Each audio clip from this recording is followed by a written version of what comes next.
ప్రభునందు ప్రియమైనటువంటి దేవుని పిల్లలకు ప్రభు అయిన యేసుక్రీస్తు వారి నామములో వందనాలు శుభాలు మీకు తెలియపరుస్తున్నాం పిల్లరా. మరి గడిచిన దినమంతా కూడా ప్రభు తన కృపావాత్సల్యంలో భద్రపరుచుకుని క్షేమమును ఆరోగ్యమును ఆయుష్ను అనుగ్రహించి మరి నూతన దినాన్ని ప్రభు మనకు అనుగ్రహించారండి.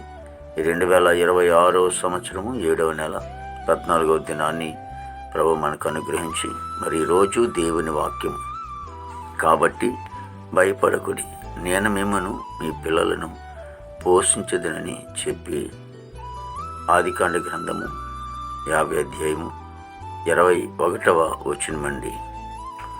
మరి యోసేపు తన అన్నలతో మాట్లాడుతూ ఉన్నాడు. ఎందుకంటే మరి తన అన్నలు మరి యోసేపు విషయంలో కీడు చేశారు. కానీ కీడు చేశారని మీరు తలంచొద్దు, దేవుడే అలా జరిగించున్నాడు. లేకపోతే మరి ఇటు రీతిగా బ్రతకటానికి దేవుడు ముందుగానే స్థలాన్ని పంపించాడని యోసేపు మాట్లాడుకుంటూ వస్తూ ఈ మాటను ఉదాహరిస్తూ ఉంటాడు. కాబట్టి భయపడకండి, నేను మిమ్మల్ని మీ పిల్లలను పోషించేది. ఎందుకంటే అప్పటికే యాకోబు చనిపోయిన తర్వాత యోసేపు మనల్ని ఏం చేస్తాడో అని అన్నలు వాళ్ళు భయపడుతూ ఉన్నారు.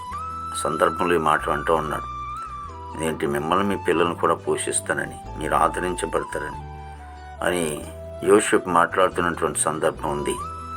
కాబట్టి మరి దేవాది దేవుడు, మహోన్నతుడి దేవుడు తన పిల్లల్ని కూడా ఎప్పుడు కూడా పోషించే దేవుడు, ఆదరించే దేవుడు. ఇశ్రాయేల్ ప్రజల్ని మరి ఆయన పోషించుకుంటూ వచ్చాడు, ఆదరించుకుంటూ వచ్చాడు. మరి రోజున ఏ స్థితిలో ఉన్నప్పటికీ మరి మిమ్మల్ని కాదు మీ పిల్లలను కూడా ఆయన పోషించేవాడుగా ఉంటూ ఉన్నాడు, ఆదరించేవాడుగా ఉన్నాడు.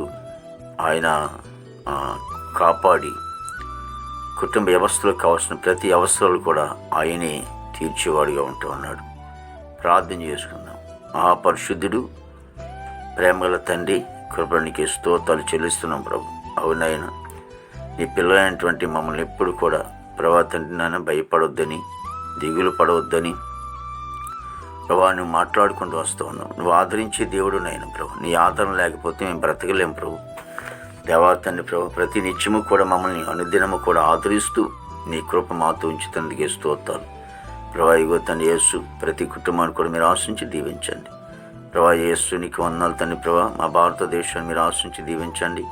నాయకులు, అధికారులు మంచి వంతులం పండి, సరిహద్దులు సైనికులు మంచి వంతులం పండి, ఆర్మీ బృందానికి అంతటి కూడా మంచి వంతులం పని అయినా దేవా ఇదిగో తండ్రి యవన బిడ్డలను బట్టి ప్రార్థిస్తూ ఉన్నాం.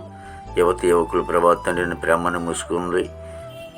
అలాగే ప్రభా త్రాగుడు, పాన్పరాగు, గంజాయి, డ్రగ్స్ వల్ల ఎంతోమంది ప్రభా నష్టపోతూ ఉన్నారు, ప్రాణాలు విడుస్తూ ఉన్నారు. తల్లిదండ్రులకు దుఃఖం, వేదన కలిగిస్తున్నారు. నేను యాతని వీరిని రక్షించుకోమని ప్రార్థిస్తానికి స్తోత్రాలు ప్రభు. దేవయ ఉద్యోగస్తులందరూ కూడా మంచి అవసరం పండి వారు చేసిన ఉద్యోగంలో మీ హస్తం తోడుగా ఉంచి ప్రభా రాకపోకల్లో తండ్రి ప్రభా నీకు ఆపుదలు ఉంచండి.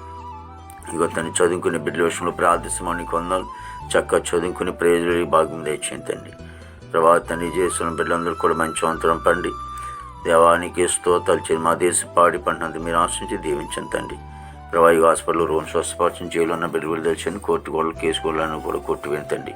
వివాహం లేని బిడ్డలకి వివాహం తెచ్చండి. గర్భఫలం లేని వారికి గర్భం తెచ్చండి. గర్భిణీ శిశు సుఖం డెలివరీ తెచ్చండి తండ్రి. తల్లి బిడ్డకి క్షేమం తెచ్చండి తండ్రి ప్రభా. మరి నైనా వ్యవసాయదారులకి తండ్రి నైనా ఇగో వ్యవసాయం ఆకుమలు వేసుకున్నారు, ఊడుపులు ఉడుతూ ఉన్నారు ప్రభా. మరి ఇదిగో తండ్రి వర్షాలు కావాలి తండ్రి, మీరు వర్షాలు తెచ్చండి దేవా తండ్రి ప్రభా. యేసునికి వందనాలు తండ్రి ప్రభా. చోట్ల ఉపాస ప్రార్థనలు కూడా జరుగుతున్నాయి, ఆశ్రమం జరిగించుకొని ఈ దినమంతా కూడా ప్రభు విశేషమైన కృపతో నింపి నీ నామనికి మాత్రం మేము తీర్చుకొని యేసు నామమున తండ్రి. ఆమేన్, ఆమేన్.